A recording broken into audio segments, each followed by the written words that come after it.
I installed a hidden camera in my bedroom because I always woke up in pain and without my underwear. When I saw the footage, I fainted. My son was coming in every night and doing things I never imagined, but the truth was much worse than I could imagine. Hello, my dear ones. How are you all doing? God bless each and every one of you watching me right now. My name is Dorothy Mae Thompson. I'm 67 years old, and today I live here in Springfield, Missouri, in a simple but very cozy little house that I built with a lot of hard work alongside my late husband. At this very moment, I'm here at my work table in the back garage, making handcrafted soap with used cooking oil that I collect from my neighbors. Look, the smell of the lye mixing with the oil is strong, but it's a smell that brings me peace, you know? There's something comforting about stirring this thick mixture with the old wooden spoon that belonged to my mother. The foam rises up, nice and white, and I pour it into the wooden molds that my son Michael made for me. Each bar of soap I make here is a small victory, a sign that I'm alive, that I still have purpose in this world. I learned to make homemade soap about 5 years ago, right after my life was turned completely upside down. It was a neighbor here in Springfield, Mrs. Henderson, who taught me. She saw that I was kind of lost, without direction, and she told me, "Dorothy, come learn a little something with me. It'll do you good to keep your hands busy." And she was right, honey. When my hands are busy, my mind is too, and I don't think about bad things. These days, I make soap 3 times a week and sell it at the Church Craft Fair, there at First Baptist Church on Main Street. It's not much money, no, but it helps me buy my medications, some things for the house, and it does me good to get out of the house, talk to people, hear that my soap is good, that it cleans well, that it doesn't hurt their hands. These are the small joys that sustain me, you see? Oh, and you all, my dear ones watching me now, tell me here in the comments, what town are you watching from, and what time of day did you find this video? Early in the morning, after lunch, or in the evening when the sun is setting? I always read all the comments, you know? I'm so happy to know where you're from and when you take a little time out of your day to listen to this grandma's stories. Tell me, okay? Let's make a chain of kindness here in the comments. And if you like what I'm going to tell you today, don't forget to leave a nice like and hit that notification bell. Each subscription, each like, each comment gives me strength to continue here, sharing these stories that I've carried in my heart for so long. Because, my dear ones, I need to tell you something that happened to me and that almost destroyed me. Something that made me question everything, absolutely everything I thought I knew about myself and about the people I love. It was one of the most frightening and painful things I've ever experienced, and look, I've been through a lot of difficult things in this life. But before I get into this heavy story, let me go back a little in time. Let me tell you how it all started, back in my childhood in Asheville, North Carolina, where I was born and raised. Because to understand what happened to me when I was already a grown woman, with a grown son, you need to know the girl I once was.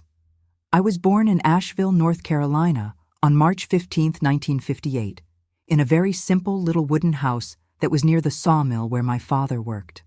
My father's name was Arthur Thompson, a tall, thin man with calloused hands from working with wood so much. He was a sawmill worker, spent all day in that noisy sawmill, came home covered in sawdust with that strong smell of pine that stuck to his clothes. But he was a good man, hard-working, who never let us go without, even though the little we had was earned with a lot of sweat. My mother, Margaret Ann Thompson, was a tiny woman, but with a strength that was amazing.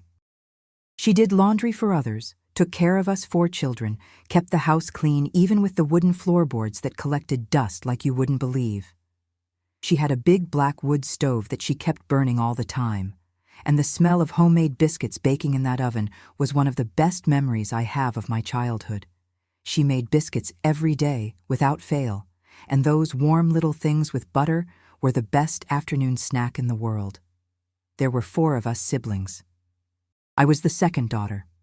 The oldest was Patricia, 3 years older than me, a pretty girl with long braids who helped my mother with everything. After me came Gerald, 2 years younger, wild as anything, always getting into some mischief. And the youngest was Theodore, who we called Teddy, 6 years younger than me, everyone's favorite. Our house was small, 2 rooms and a kitchen. We girls slept in a little room with an old double bed that creaked every time we moved. The boys slept in the living room, on pallets on the floor. We had almost nothing, but we didn't know we were poor, you know?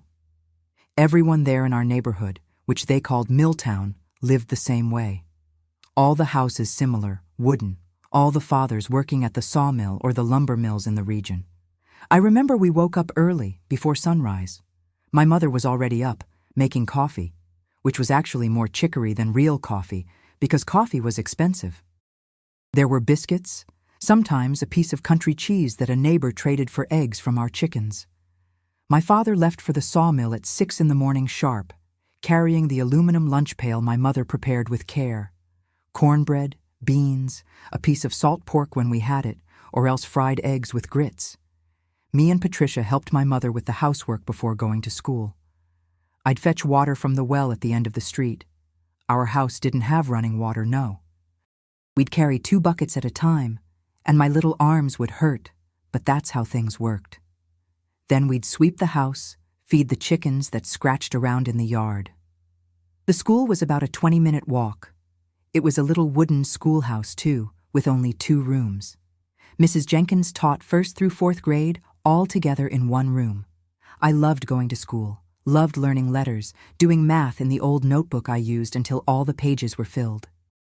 Pencils were precious. We'd sharpen them until they became tiny little stubs you could barely hold. At recess, we'd play ring around the rosy, tag, hide and seek among the huge oak trees that surrounded the school. In the Asheville winter, my God, so cold. We'd go to school with several shirts one on top of the other, wool socks that my mother knitted, but even so we'd arrive with frozen feet, purple fingers from the cold. After school, me and my sister helped my mother with the laundry. She'd wash in a cement wash tub in the yard, scrubbing each piece on that washboard, her hands getting red and cracked from the cold water and the lye soap. We'd hang everything on the wire clothesline, and in winter the clothes would get stiff with frost. They looked like boards when we took them down. On Saturday afternoons, when there was no school, I'd play with the neighborhood girls. We'd make little dolls out of corn husks, dress them with fabric scraps. We'd play house under the oak trees, collect acorns that fell from the trees. My mother would roast them, and it was a delicious snack, warm, that we'd eat peeling them with our hands. My father, when he came back from the sawmill, would sometimes bring a nice piece of wood and make little toys for us. He made a little truck for Gerald, a wooden doll for me. I kept it for years, until it got lost in one of life's moves. He was a quiet man, my father, but loving in his way. He'd sit in the rocking chair after dinner, light his hand-rolled cigarette, and stay there quietly, thoughtful. My mother sang while she cooked. She sang old songs, folk tunes she learned from her mother. Her voice was pretty, thin, and filled the house with a simple joy. She made a bean pot that was wonderful, with sausage, bacon, collard greens finely chopped. On Sundays, when there was a little extra money, she'd make egg noodles from scratch, rolling the dough thin on the kitchen table, cutting the little strips with a knife, letting them dry on a clean cloth. We went to church every Sunday, at First Baptist Church, there in downtown Asheville. My mother insisted on it, said that without God we were nothing. I wore my prettiest little dress, which was actually a hand-me-down from Patricia, but my mother sewed with so much care that it looked like new. After service, we'd stay in the little square talking with the other families, the children running around, the fathers talking about work, about the price of things. Those were simple times, my dear ones. Times when we didn't have television, didn't have store-bought toys, didn't have all these modern things of today. But we had love. We had togetherness. We had family gathered around the table, even though the food was scarce. I was a happy girl, I won't lie. Happy within our limitations, our difficulties. When I turned 12, in 1970, my childhood was already coming to an end the way things worked back then. Girls started being prepared for adult life too early. Patricia, at 15, was already helping the neighbor lady sew for others, learning a trade. And I knew that soon, very soon, it would be my turn to put the games aside and become a young lady. The years passed too quickly, as they always do when you're young.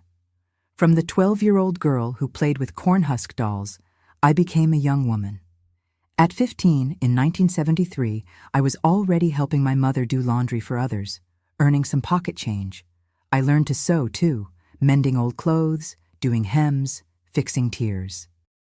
My sister Patricia had already gotten married and left home, and I was now the oldest daughter, with more responsibilities. It was at a church social in August 1976 that I met Harold Thompson. I had just turned 18, and he was 22. He was a tall, strong young man, worked as a truck driver, making lumber deliveries between Asheville and other cities in North Carolina. When he asked me to dance that night, I felt my heart race in a way I'd never felt before. He had a nice smile, clear eyes, and a gentle way of speaking that won me over right away. We dated for 2 years. He'd come get me on Sundays after church. We'd walk through the little park, talk about life, about dreams. He dreamed of having his own truck one day, working for himself. I dreamed of having our own little house, a family, children to raise with love. They were simple dreams, from simple people, but they were ours. We got married in January 1978, in a small ceremony at First Baptist Church. My mother made my wedding dress, a simple but beautiful white dress with some lace she'd been saving for years, waiting for that day. My father walked me down the aisle with tears in his eyes. Harold was there, waiting for me, nervous, happy, in that borrowed suit from his best man that was a little tight on him. We rented a small house right there in Asheville, near my parents' house. Harold continued working as a truck driver, and I took care of the house, sewed for others when I could. In May 1980, our son was born, Michael Harold Thompson. My God, what joy when I held that little baby in my arms for the first time. He was chubby, rosy, cried with strength. Harold cried with me at the hospital, holding my hand, looking at our son with a love so big it seemed too much for his chest to hold. The following years were the happiest of my life, my dear ones. Raising Michael, watching him grow, taking his first little steps, saying his first words. Harold was a present father even with the hard work. He'd come back from trips and come all excited to play with the boy, toss him in the air, tickle him. Our house was humble, but it was full of love. When Michael was about 10 years old, in 1990, the sawmill where my father worked closed. The recession had hit hard in Asheville, many lumber mills closing, many people losing their jobs. Harold got a better job in Springfield, Missouri, at a larger trucking company with a fixed salary and benefits. It was a difficult decision, but we needed to think about the future, about Michael's education. So we packed our bags and came here, to this city that became our home. In Springfield, we built our little life again. We rented a house at first. Then with a lot of sacrifice, we managed to buy a lot and build our own little house, the same one I live in today. Michael grew up here, studied here, made friends. Harold worked for over 25 years at the same trucking company, a dedicated, honest man, beloved by all his co-workers. Michael graduated from college, got a good job at an IT company here in Springfield. He married a good girl, Andrea. They had 2 beautiful children, my little grandchildren. Life was complete, you know. I had my husband, my son on the right path, my grandchildren to spoil. What more could a woman want? But then, my dear ones, life showed that it can turn upside down in the blink of an eye. It was in March 2019, just a few days before my 61st birthday. Harold was making a routine delivery, a short trip to Columbia. On the way back, on Highway 65, his truck was hit by another vehicle that crossed the center line. My husband died instantly. My Harold, my companion of 41 years, was gone in a second, without me even being able to say goodbye properly. The world collapsed. I don't know how to describe the pain I felt, my dear ones. It was like they'd ripped a piece of me out.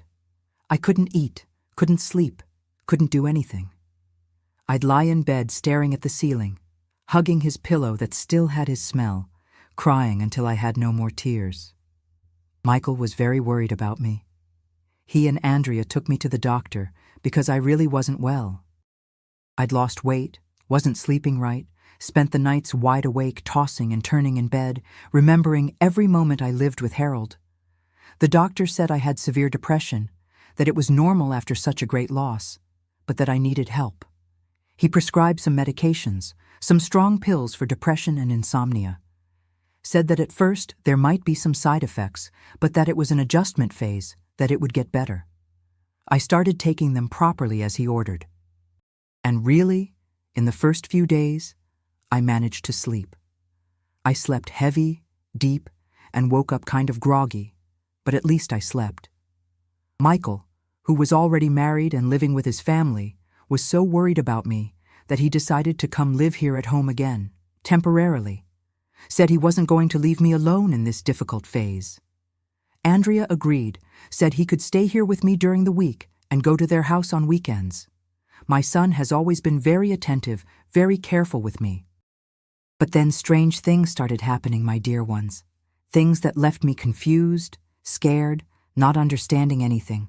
I'd wake up in the morning with body pain, pain in my arms, especially in my wrists, as if someone had held me hard. Sometimes there were bruises, marks I didn't understand where they came from. I thought it was from the medication, that maybe I was falling out of bed during the night, hitting myself without realizing.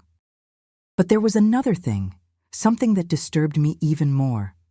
Several times I woke up without my underwear, without my panties, or with my pajamas all messed up, sometimes torn. And I didn't remember anything, absolutely nothing from the night before. It was like I completely blacked out after taking the medication. I started to be afraid to sleep, afraid of what was happening to me during the night. I tried to reduce the dose of the medication on my own, but then the insomnia came back worse, and the doctor said I couldn't stop taking it suddenly, that it was dangerous. And there was one more thing that wouldn't leave my mind. I locked my bedroom door every night. I always locked it, it was an old habit, but in the morning, many times the door was unlocked. The key, which I left turned in the lock from the inside, would disappear, and I'd find it in strange places, on top of the dresser, on the floor. Once I even found it in the bathroom. My head started going to dark places, my dear ones, places I didn't even want to think about, but that entered my mind like a plague. Michael was living here at home. He was here every night, and these strange things started happening right after he came back to live here. No, I thought. It can't be.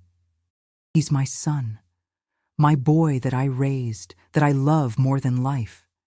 He could never. But the pains continued. The bruises kept appearing. I kept waking up without clothes, without remembering anything. The days went by and things got worse and worse, my dear ones. More and more frightening. I was afraid to go to sleep, afraid of what would happen during the night, afraid of what I would find when I woke up in the morning. There was one morning, I remember it like it was yesterday, when I woke up and felt a terrible pain in my right arm. When I rolled up the sleeve of my pajamas, there were purple marks, well defined, like fingers, as if someone had grabbed me very hard.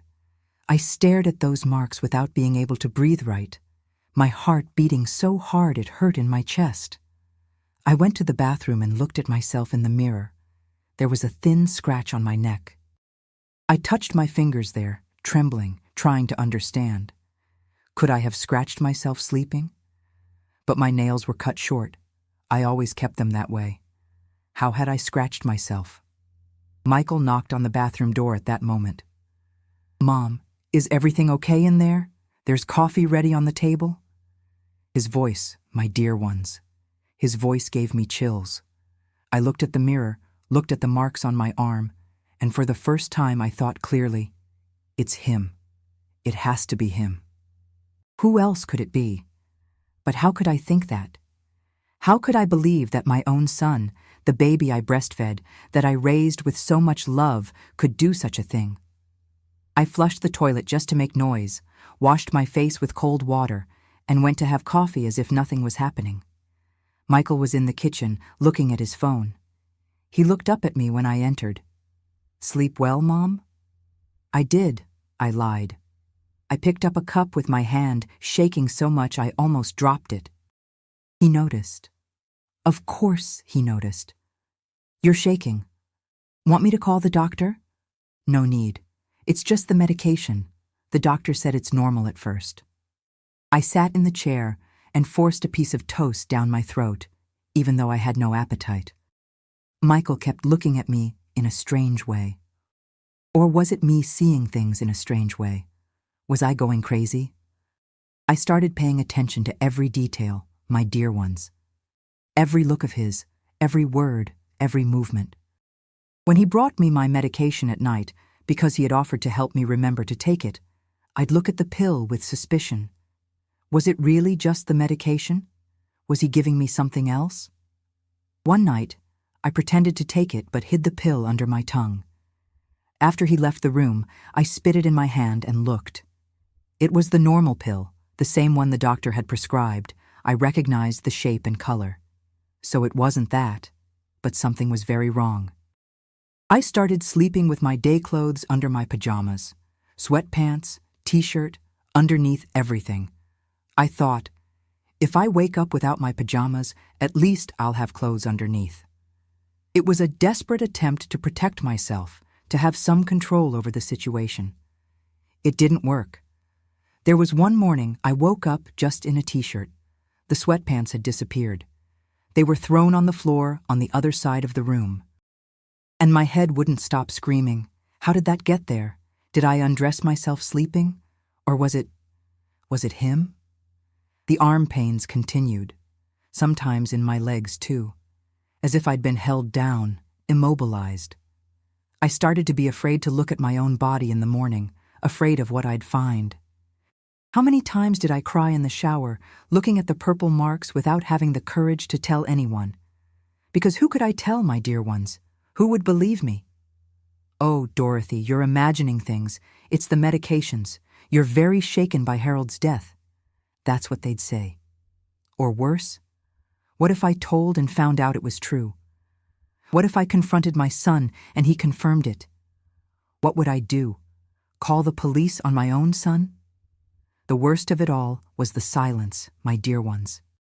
That heavy silence that fell over the house at night. I'd lie in bed, take the medication because the doctor said I couldn't stop suddenly, and stay there, trying to keep my eyes open, trying to resist sleep. But the medication was too strong. My eyes would get heavy, and I'd black out without being able to help it. And always, I'd wake up with the door unlocked. Even locking it, even turning the key firmly in the lock.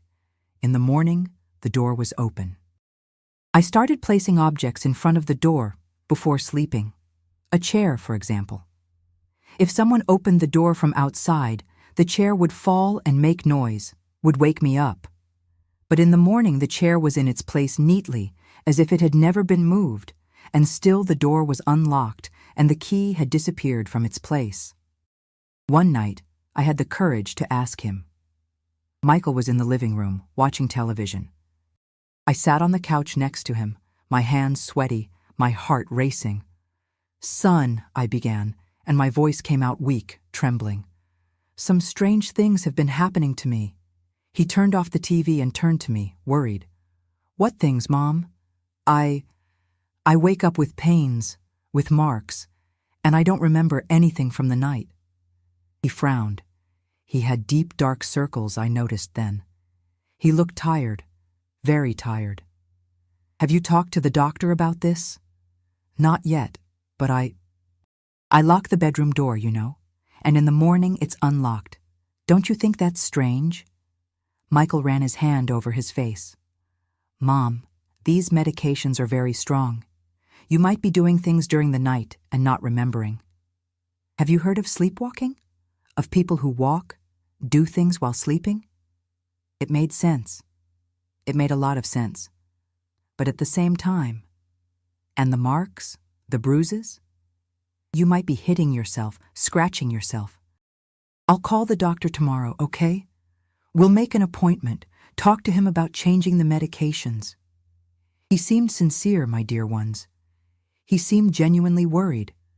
But there was something in the back of his eyes, something I couldn't decipher. Was it guilt? Or was it tiredness? Or was it just my head seeing things that didn't exist?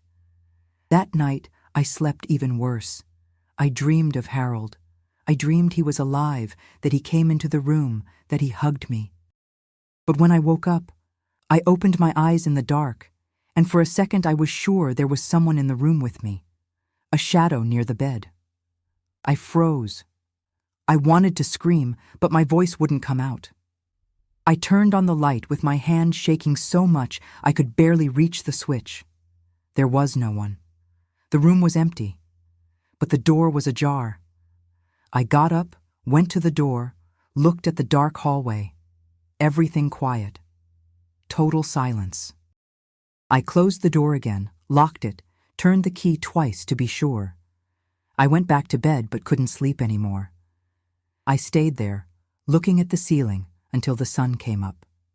In the morning, when I got up to go to the bathroom, the door was unlocked again, and there was a new bruise on my left wrist. That's when I made the decision, my dear ones. I needed to know what was happening. I needed to see with my own eyes. Because this uncertainty was killing me inside. It was driving me crazy.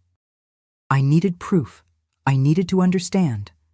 And that's how I decided to buy a hidden camera and install it in my room. I needed to know the truth, no matter how much it hurt. The last straw, my dear ones, happened on a Thursday night. I remember exactly because I'd spent the day trying to seem normal, doing housework, trying not to think, trying not to feel. I washed dishes looking at my own hands as if they belonged to someone else. I swept the floor without seeing what I was sweeping. Inside, I was falling apart bit by bit, like a porcelain vase that keeps cracking, until one day it breaks completely. That night, I took the medication as always. Michael had gone out, said he was going to the store to buy some things we were out of. "I won't be long, Mom. You take your medication and go to sleep, and I'll be right back." I was left alone at home. The house got that heavy silence, that silence that feels like it's going to swallow you. I lay in bed and blacked out quickly, the medication taking effect almost instantly, pulling me into a dark hole. I don't know what time it was when I woke up. It was dark, completely dark. And I was on the bedroom floor, my dear ones. On the floor, near the door. The cold floor pressed against my face. I felt a horrible pain in my knee, my hip, as if I'd fallen hard. I tried to get up, but my body wouldn't obey right. It was soft, heavy. My mouth had a taste of blood, a metallic, nauseating taste. When I brought my trembling hand there, I felt that I'd bitten my tongue hard. It was bleeding, the blood running warm down the corner of my mouth. I dragged myself to the bed as I could, my legs wobbly, my whole body hurting. I managed to reach the lamp, turned on the light with fingers that wouldn't stop trembling. The light blinded me for a second. When my eyes adjusted, I looked at my body, and what I saw made me let out a groan of horror. The pajamas were torn at the shoulder, the fabric hanging in strips. There was a long scratch on my arm, from elbow height to wrist, red, bleeding in some spots. My knee was purple, swollen. And I had not a drop of memory, my dear ones. No image, no sound, nothing of how I'd ended up on the floor, how I'd hurt myself like this. It was as if someone had erased those hours from my memory with an eraser. I started to cry in that desperate way, with sobs that hurt in your chest, that cut off your breathing, the tears falling hot on my face, mixing with the blood from my mouth. I thought, with terrible clarity, I'm going to die like this. I'm going to die without knowing what's happening to me, without being able to defend myself, without being able to do anything. I'm going to die in this house, in this room, alone, hurt, and no one will ever know the truth. That's when I heard the front door opening, the sound of the key turning in the lock, Michael arriving from the store. I froze completely. Even the tears stopped. I looked at the clock on the nightstand. It was 3:30 in the morning. 3:30. He'd left saying he was going to the store around 10 at night. 5.5 hours. What store is open until 3 in the morning? Where had he been all this time? What had he been doing?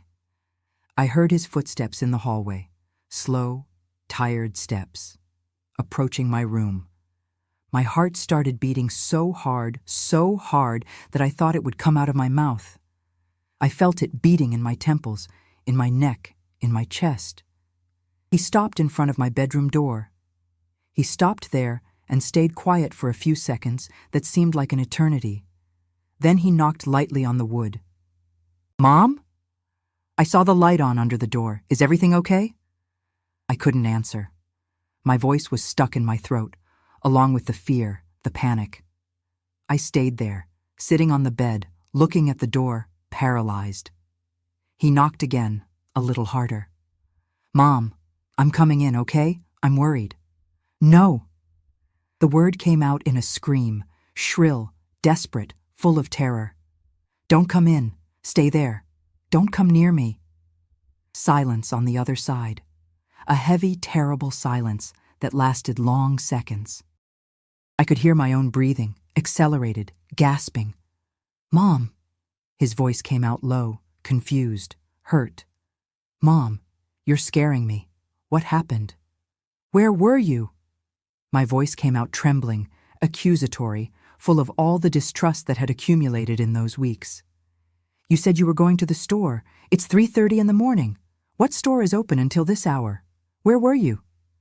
I heard him lean against the door on the other side. I heard him sigh deeply.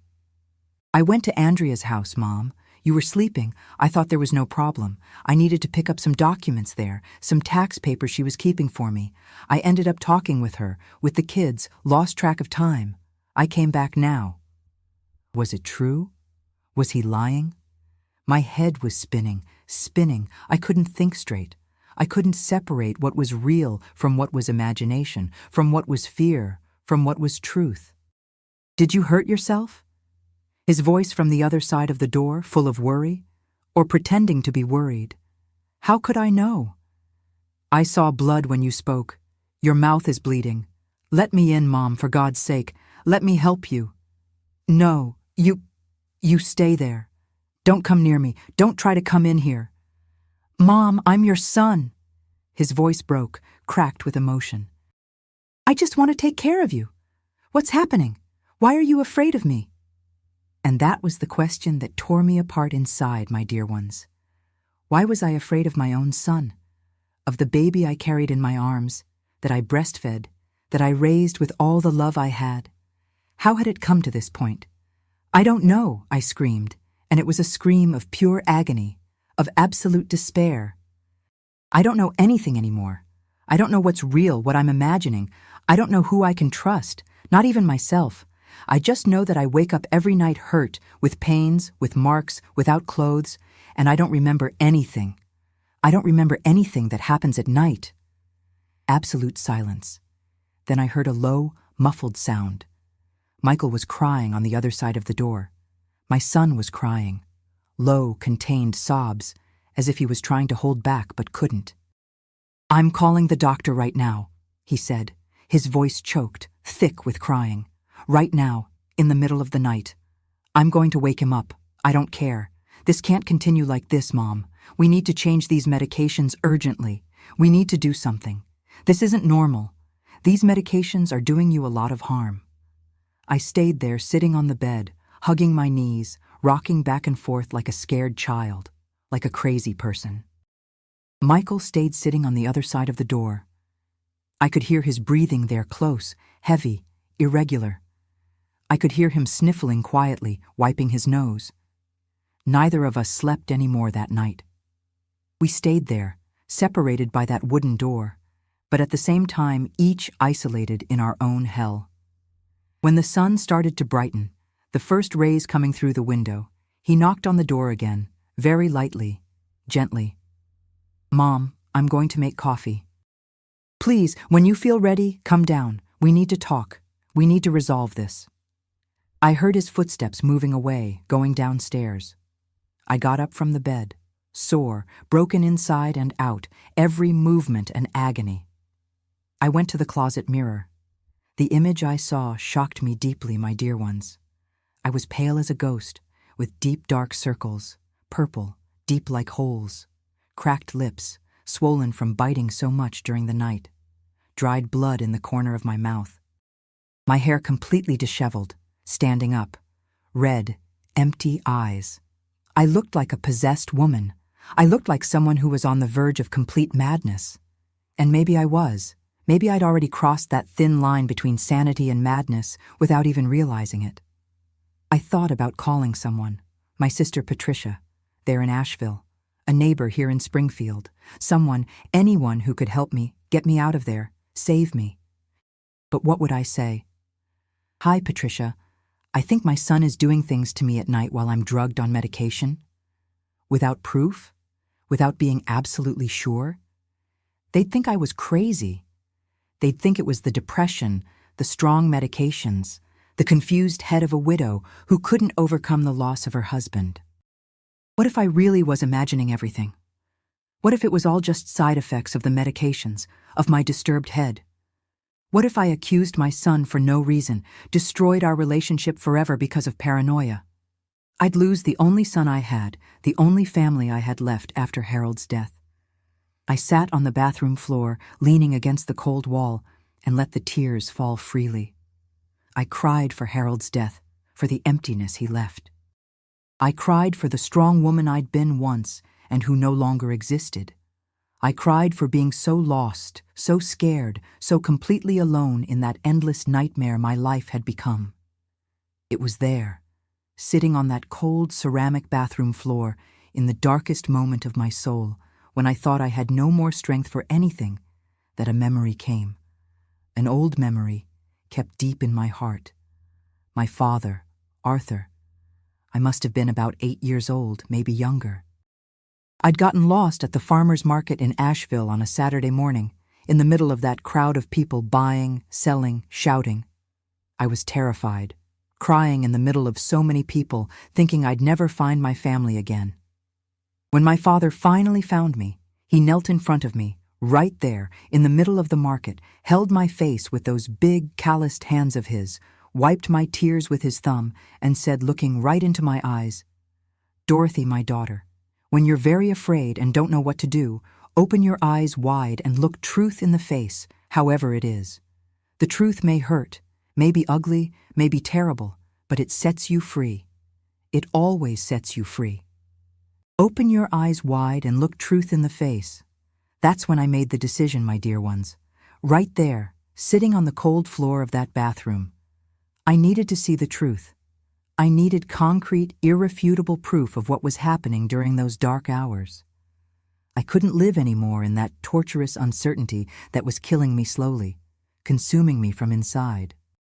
That same day, as soon as I could pull myself together minimally, wash up, change clothes, hide the injuries with long sleeves, I left the house. I told Michael I was going to the pharmacy to get some pain medication. He offered to go with me, but I refused. I needed to do this alone. But I didn't go to the pharmacy. I went somewhere else. I walked to an electronics store near the town square in downtown Springfield. My heart beating fast, my legs wobbly, looking everywhere as if I was doing something illegal, some crime. I entered the store trembling, my hands sweaty. The salesman, a young man about 20-something, came to help me with a smile. "Good morning, ma'am. How can I help you?" I looked at him, opened my mouth, closed it. I didn't know how to ask for that, how to explain without seeming crazy, without raising suspicions. I need a camera." I spoke very quietly, almost whispering. "A small camera, discreet. That can film at night, in the dark.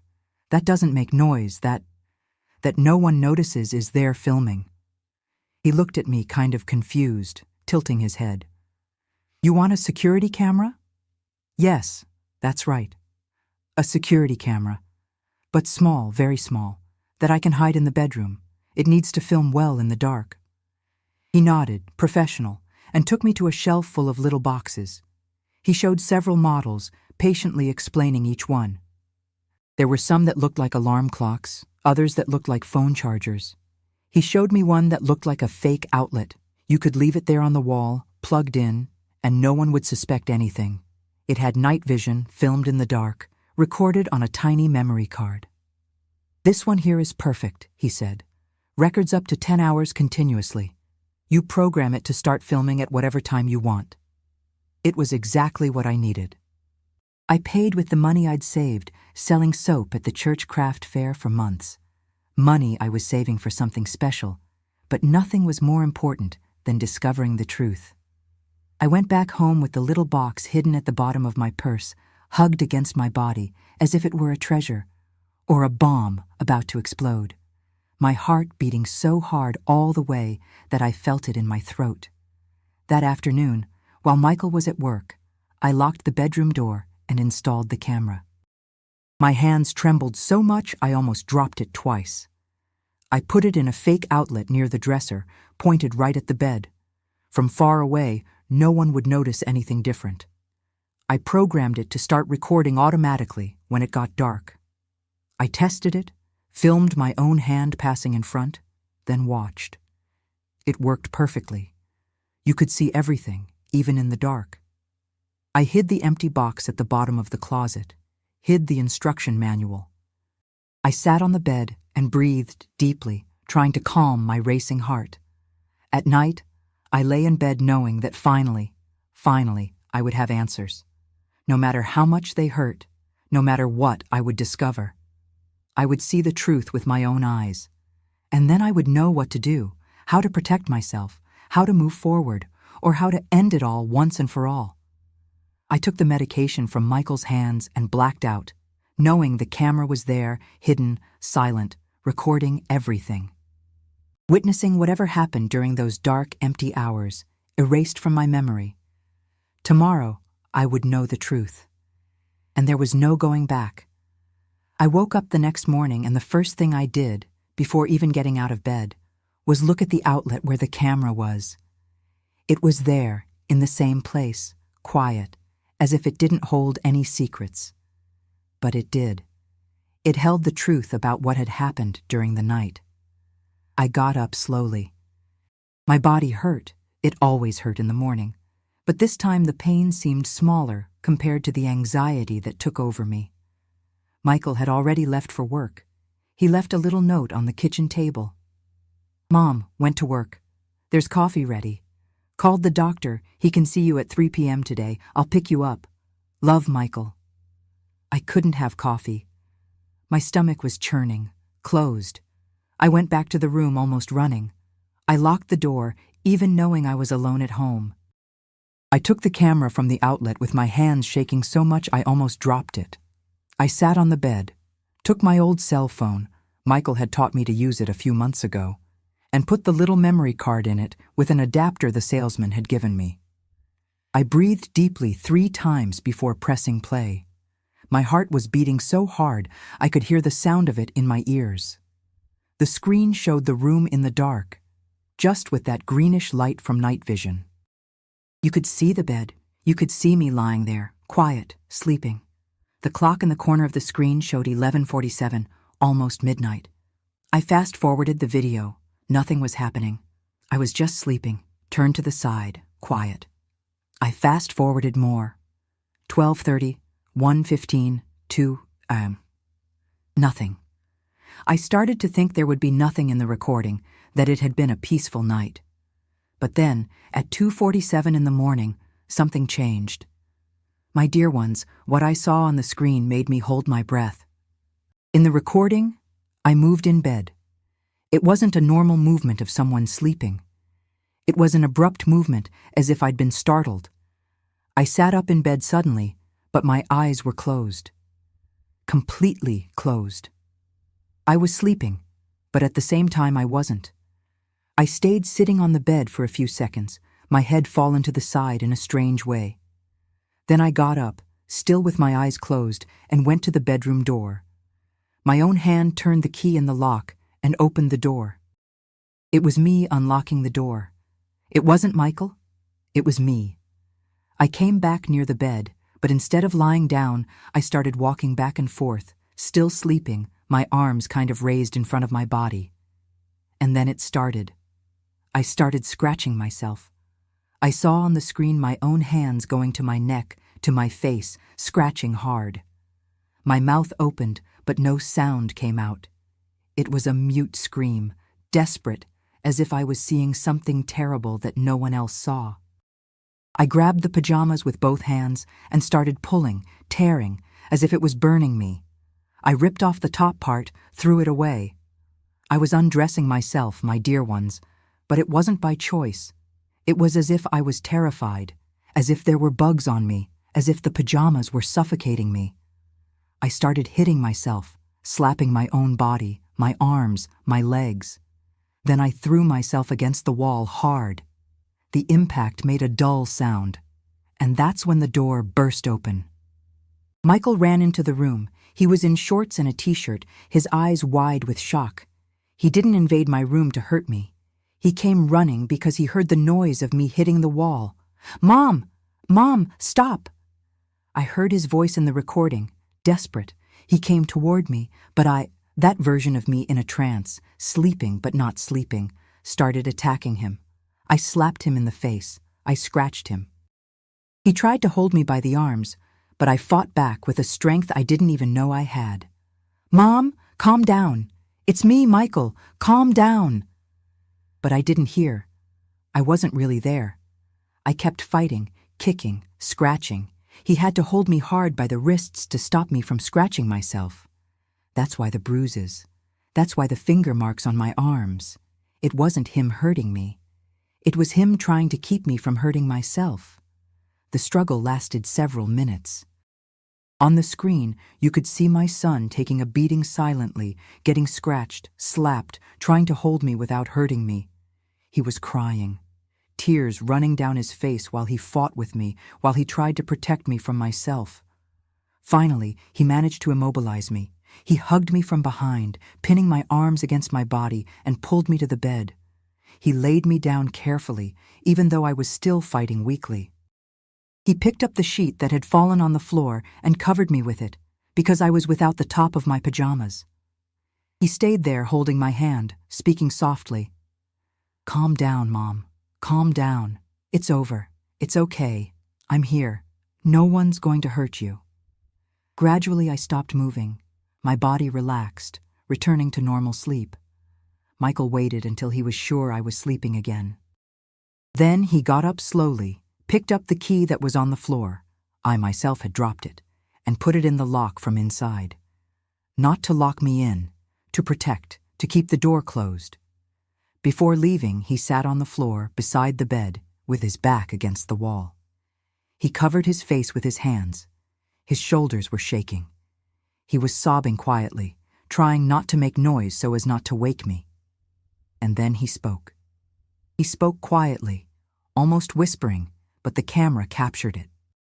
It captured every word that broke my heart into 1,000 pieces. "Hang in there, Mom. The doctor said it's just the medication adjustment phase, that it'll pass. I'm not going to put you in a facility.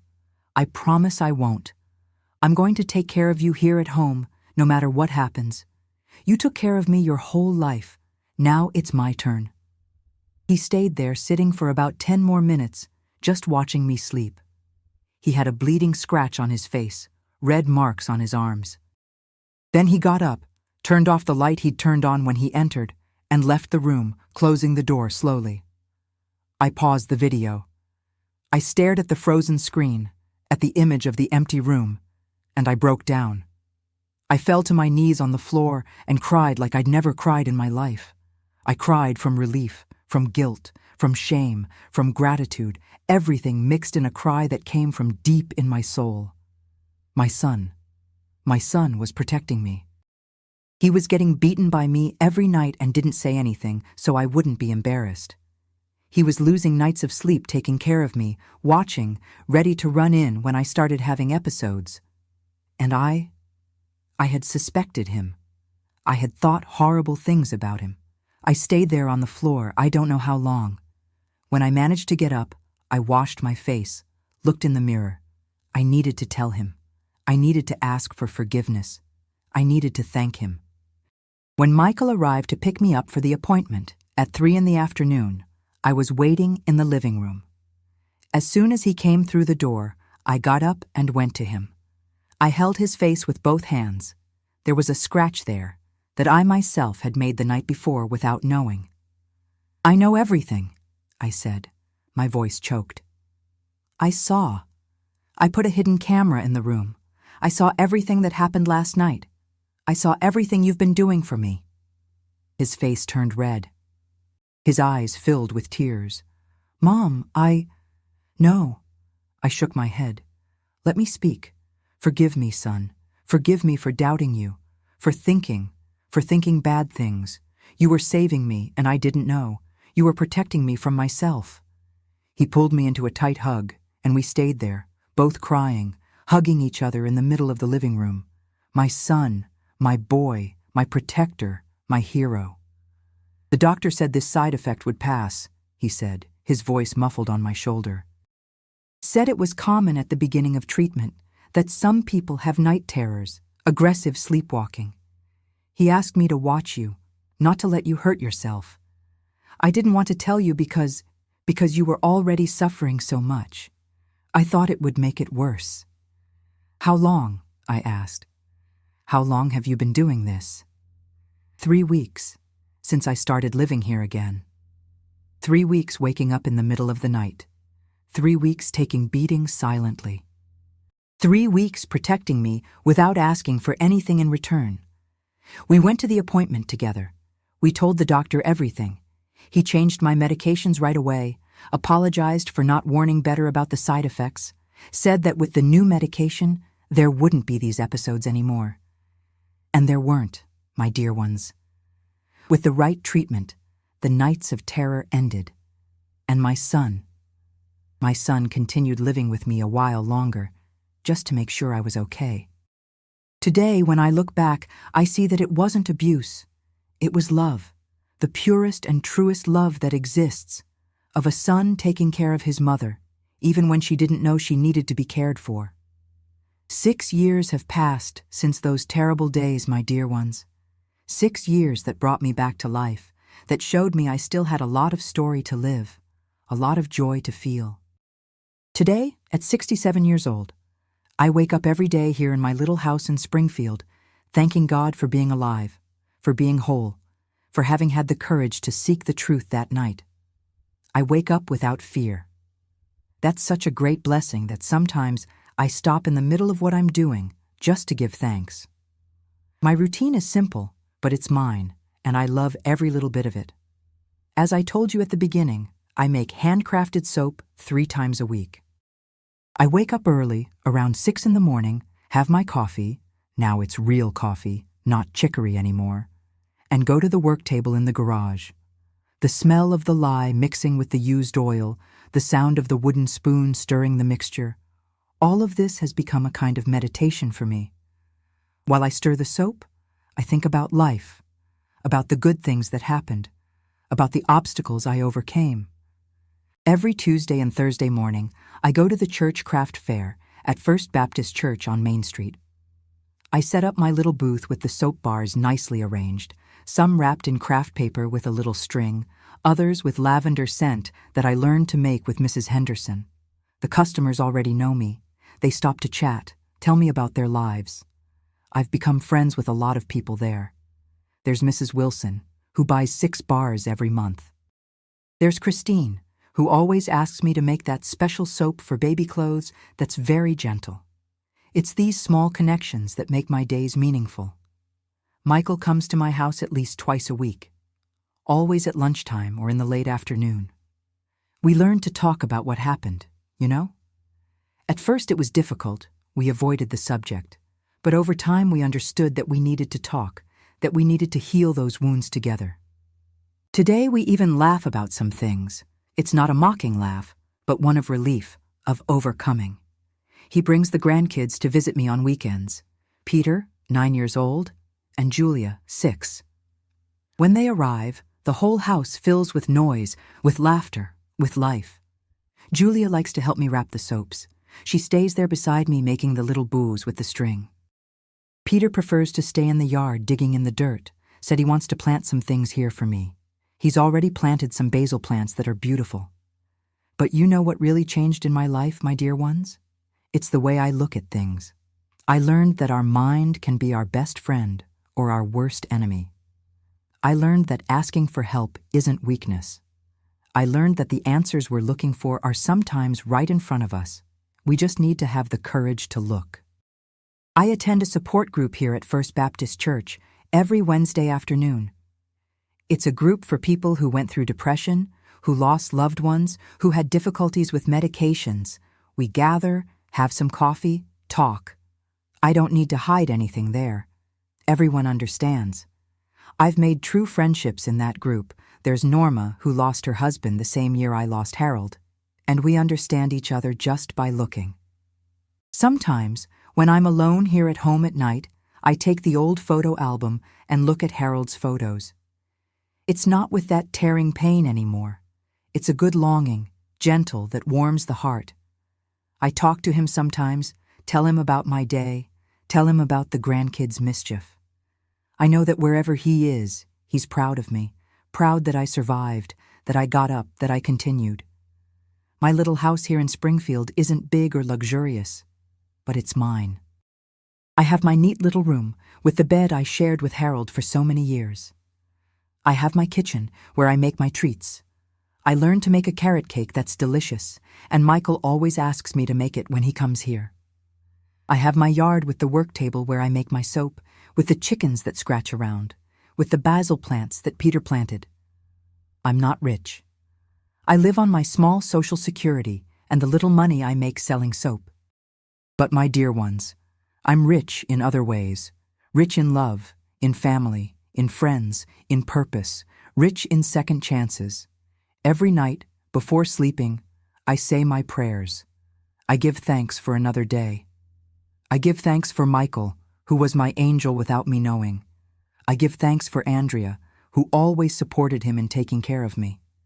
I give thanks for my grandchildren, for my health that returned, for my friends at the craft fair, for the church group, for every small blessing I receive.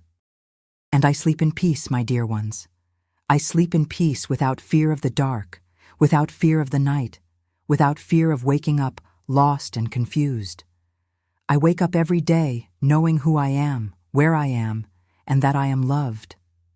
Life taught me that rock bottom can be the springboard to jump higher. It taught me that even in the deepest darkness, there's always a light waiting to be found. And it taught me that true love, family love, mother and son love, is capable of withstanding any storm. My dear ones, if there's one thing I learned from everything I went through, it's that medications that save can also destroy if they're not well monitored. How many people out there are taking strong medications and don't even know about the effects they can have? How many families are falling apart because of misunderstandings that could be avoided? If you or someone in your family started taking medications for depression, anxiety, to sleep, pay attention. Side effects exist and are real. Night terrors, sleepwalking, aggression during sleep. All of this can happen and the person doesn't remember anything the next day. Don't be ashamed to go back to the doctor and say, "Doctor, this medication is doing me harm." Insist. Ask to change it. Your well-being is worth more than any treatment. And for you who's taking care of someone in silence, like my Michael took care of me, speak. Tell the person what's happening. I know it hurts to see someone we love suffering.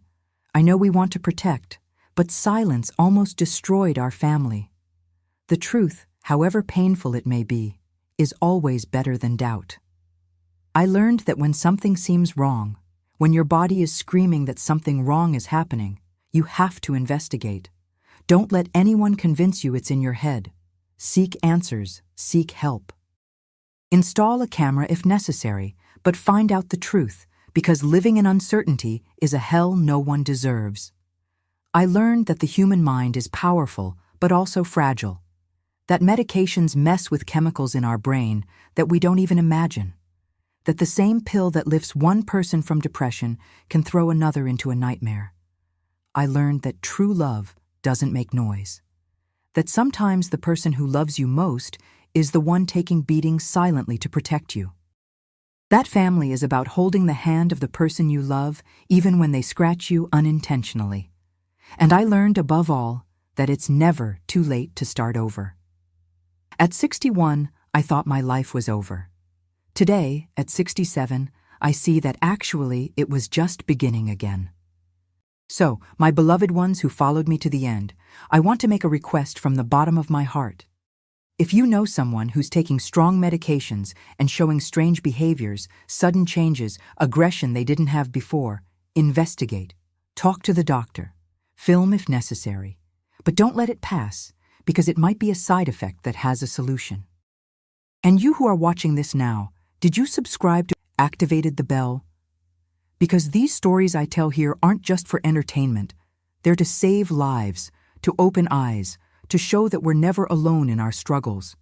Each subscription gives me strength to continue telling, to help more people. Do me a favor, go to the comments now and write the word truth. Just that word, truth. I want to know how many people watched to the end and understood the message.